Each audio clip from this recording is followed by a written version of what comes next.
Hi நண்பர்களே, வாங்க எங்கள் வீட்டில் இன்றைக்கி என்ன டிஃபன் பார்க்கலாம். என்னங்க சாப்பாடு இருக்குது. இது என்னன்னு பார்க்கலாம். தக்காளி பஜ்ஜிங்க. தக்காளி பஜ்ஜி செஞ்சு வச்சுருக்காங்க எங்கள் மம்மி, அதாவது தாய் கலவி பாருங்க. சரி வாங்க சாப்பிட்டு பார்க்கலாம் எப்படி டேஸ்ட் எப்படி இருக்குன்ட்டு. சாப்பாடு போட்டாச்சுங்க நண்பர்களே. வாங்க நம்மளுக்கு எனக்கு தேவையான அளவு சாப்பாடு போட்டாச்சு. வாங்க தக்காளி பஜ்ஜி போட்டுக்குவோம். சின்ன வெங்காயம் சாப்பிட்டா உடம்பு நல்லதுங்க. பாருங்க சின்ன வெங்காயம் நிறையா இருக்குது. நல்லா சாப்பிட்டா உடம்பு நல்லது. அது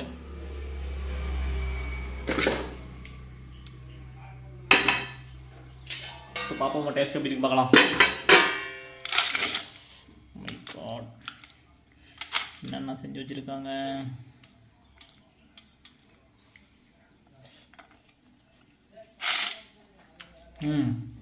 நல்லா இருக்கு, வேற இருக்குது.